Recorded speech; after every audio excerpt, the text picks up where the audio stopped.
आप सभी से राधे राधे, जय श्री कृष्णा। आज की वीडियो में मैं आप सभी को शर्तिला एकादशी की कथा सुनाऊंगी। योमिस एकादशी का व्रत करने से क्या फल मिलता है, पूजा कब करें, कैसे करें, व्रत का पारण कब करना है, ये सारी जानकारी आपको मिलने वाली है। तो पहले अगर अभी तक मेरे चैनल को सब्सक्राइब नहीं किया है तो प्लीज़ सब्सक्राइब कर लें और बेल आइकन को प्रेस कर दें, जिससे हमारे वीडियो की नोटिफिकेशन सबसे पहले आपको मिलती रहेगी। तो चलिए बताती हूँ। माघ माह के कृष्ण पक्ष की एकादशी तिथि को शर्तिला एकादशी का व्रत रखा जाता है। इस व्रत में भगवान विष्णु को तिल से बने भोजन का भोग लगाते हैं। तिल से स्नान करने और तिल का ही दान करने का विधान है। शर्तिला एकादशी के दिन अधिक से अधिक तिल का प्रयोग करना चाहिए। शर्तिला एकादशी व्रत में भगवान विष्णु की पूजा की जाती है। इस व्रत को करने से मृत्यु के बाद मोक्ष की प्राप्ति होती है एवं भगवान विष्णु समस्त मनोकामनाओं को पूर्ण करते हैं। अब यहाँ पर है पूजा मुहूर्त एवं पारण। हिंदू कैलेंडर के अनुसार माघ माह के कृष्ण पक्ष की एकादशी तिथि 27 जनवरी को देर रात 2:16 से शुरू होकर 28 जनवरी की रात 11:35 पर समाप्त हो रही है।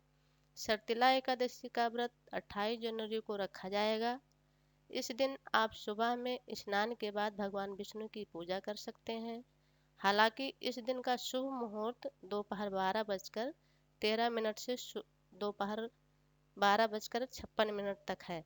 जो लोग शर्तिला एकादशी का व्रत रखेंगे उनको 29 जनवरी को प्रातः 7:11 से 9:20 के मध्य पारण करके व्रत को पूरा कर लेना है। शर्तिला एकादशी व्रत की कथा। प्राचीन काल में मृत्युलोक में एक ब्राह्मणी रहती थी। वह सदैव शर्तिला एकादशी का व्रत किया करती थी। एक समय की बात है, वो 1 महीने तक व्रत करती रही। इससे उसका शरीर अत्यंत दुर्बल हो गया, जबकि वो अत्यंत बुद्धिमान थी। फिर भी उसने कभी देवताओं या ब्राह्मणों के लिए अन्न या धन का दान नहीं किया था।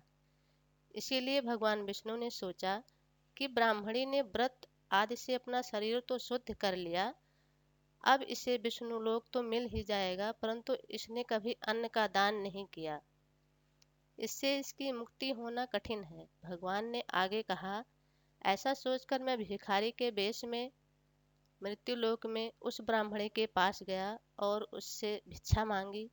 ब्राह्मणी बोली, महाराज, आप किस लिए आए हैं? भगवान विष्णु ने कहा, मुझे भिक्षा चाहिए। इस पर उसने एक मिट्टी का ढेला मेरे भिक्षा पात्र में डाल दिया। मैं उसे लेकर स्वर्ग में लौट आया। कुछ समय बाद ब्राह्मणी भी शरीर त्याग कर स्वर्ग में आ गई। उस ब्राह्मणी को मिट्टी का दान करने से स्वर्ग में एक सुंदर महल मिला, परंतु उसने अपने घर को अन्न आदि सब सामग्रियों से शून्य पाया। ब्राह्मणी घबराकर भगवान विष्णु जी के पास गई और कहने लगी कि हे भगवान, मैंने अनेक व्रत आदि से आपकी पूजा की, परंतु फिर भी मेरा घर अन्न आदि सब वस्तुओं से शून्य है। इसका क्या कारण है? इस पर भगवान विष्णु ने कहा, पहले तुम अपने घर जाओ, वहां देव स्त्रियां तुम्हें देखने के लिए आएंगी। पहले उनसे शर्तिला एकादशी का पुण्य और विधि सुन लेना, तब द्वार खोलना।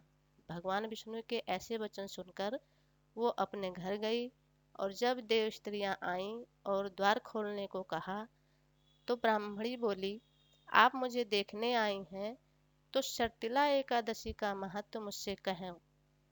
उनमें से एक देव स्त्री कहने लगी कि मैं कहती हूँ, सुनो। जब ब्राह्मणी ने शर्तिला एकादशी का महत्व सुन लिया तब द्वार खोल दिया। देवांगनाओं ने उसको देखा कि ना तो ये वो गांधर्वी है और ना राक्षसी है, वरन ये तो एक मनुष्य स्त्री है। उस ब्राह्मणी ने उनके कथनानुसार यह शर्तिला एकादशी का व्रत किया। इसके प्रभाव से वो सुंदर और रूपवती हो गई तथा उसका घर अन्न आदि समस्त सामग्रियों से भर गया। इसलिए मनुष्यों को मूर्खता त्याग कर शर्तिला एकादशी का व्रत करना चाहिए और लोभ न करके तिल आदि का दान करना चाहिए। इससे अनेक प्रकार के कष्ट, दुर्भाग्य, दरिद्रता दूर होकर मोक्ष की प्राप्ति होती है। तो फ्रेंड्स, अगर वीडियो अच्छी लगी हो तो कमेंट करें, लाइक करें और अपने दोस्तों को शेयर करें। जय श्री कृष्ण।